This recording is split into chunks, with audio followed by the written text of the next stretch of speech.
Саламатсыздар ма балалар? Бүгінгі сабағымыздың тақырыбы үшбұрыш, тік төртбұрыш, шаршының периметрі. Сабақтың оқу мақсаты периметрді табуға арналған формулаларды құру және қолдану. Сабақты бағалау критерийімен танысамыз енді балалар. Периметр түсінігін білу, көпбұрыштар жақтарының ұзындықтарын өлшеу, жақтардың ұзындықтарының қосындысын табу, периметрді табудың формулаларын қолдану.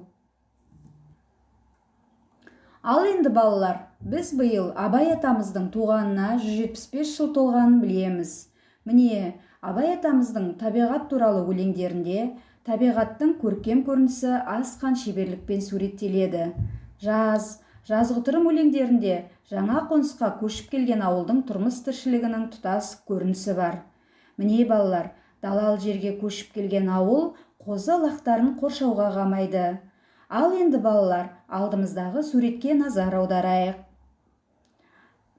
Суреттегі бала не істеп жатыр деп ойлайсыңыз? Әрине, бала атасына көмектескелі жатыр. Төлдерді қамау үшін жерге қазық қағып, сыммен қоршағалы жатыр. Яғни, балаға қоршауға қажет сымның ұзындығын білу керек.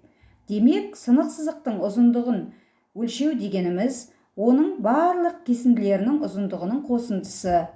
Тұйықталған сынық сызық өзімен өзі қиылыспай көпбұрыш құрайды. Мінекей балалар, олай болса, бізге ол сынық сызықтың ұзындығын табу үшін периметр ұғымымен танысуымыз керек. Ол үшін мына видеоны тамашалаймыз. Аға, не өлшеп отырсыз?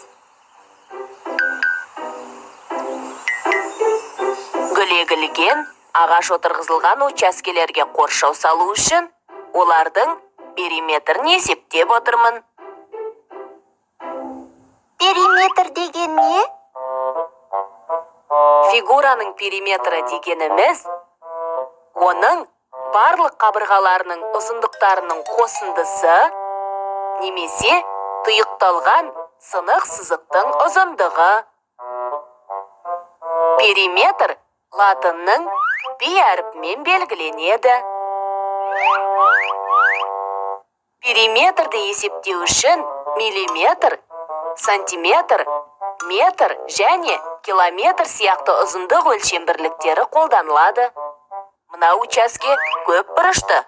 Сондықтан әр буынның ұзындығын есептеп жүрмін. Егер тік төртбұрыш болса, периметрін табу үшін ұзындығы мен енін өлшеп алып, екі реттен қосамыз. Ал шаршының периметрін табу үшін бір қабырғасын өлшеу жеткілікті. Өз-өзіне 4 рет қосасың. Түсіндім. Мысалы, қабырғасы 5 сантиметр шаршының периметрін табу үшін 4-5-ті қосамыз. Шаршының периметрі 20 сантиметрге тең болады.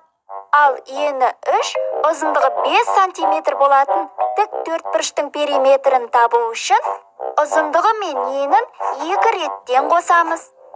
Бұл тік төртбұрыштың периметрі 16 сантиметрге тең болды. Олай болса, тік төртбұрыштың периметрін табу үшін ұзындығын А, енін В деп белгілеп алып, 3 тәсілмен табу формуласымен танысамыз. Бірінші тәсіл, оның барлық қабырғаларының ұзындықтарын қосу арқылы табамыз.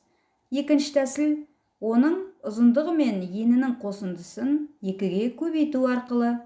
Үшінші тәсіл, ұзындығы мен 2-нің көбейтіндісіне ені мен 2-нің көбейтіндісін қосу арқылы табамыз.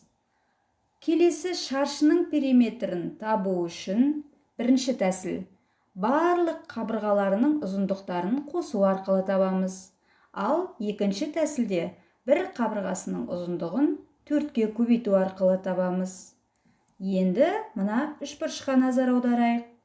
Үшбұрыштың периметрін табу үшін 3 қабырғасының ұзындықтарының қосындысын табу жеткілікті. Бұны есте сақтаңыз. Мына тапсырманы орындап көрейік. ұзындығы 5 см, ені 3 см болатын тіктөртбұрыштың периметрін тап. А тең 5 см, В тең 3 см, периметрін белгісіздеп алып, тіктөртбұрыштың периметрін табу ережесіне бағына отырып, өрнек құрамыз. Периметр тең 5 пен 3 сандарының қосындысын 2-ге көбейтеміз, сонда тіктөртбұрыштың периметрі 16 см. Ал енді мына тапсырманы орындау сізге тапсырылады, балалар. Үйренген формулаларды пайдалана отырып, геометриялық фигуралардың периметрін есептеп шығарыңыз. Бұл тапсырманы орындауда сіздің үйренетініңіз, яғни берілген фигуралардың қабырғаларының ұзындықтарын жаза алады, тиісті формуланы жазып, қолдана алады, формула бойынша есептеп шығарып, мәнін таба алады. Мінекей балалар, осы дескрипторды қарап, өзіңізді бағалаңыз. Өте жақсы, балалар, сіздер жаңа сабақты жақсы түсінді деп ойлаймын. Яғни сіздерге үй жұмысын орындауға оқулығымыздың 39 бетіндегі 3-ші тапсырманы беремін. Ал енді балалар, бүгін сабаққа жақсы қатыстыңыздар. Ережелерді естеріңізде сақтаңыздар. Үшбұрыш, шаршы, тіктөртбұрыштың периметрін табу ережесін үнемі жадымызда сақтауымыз керек. Келесі кездескенше қош сау болыңыздар.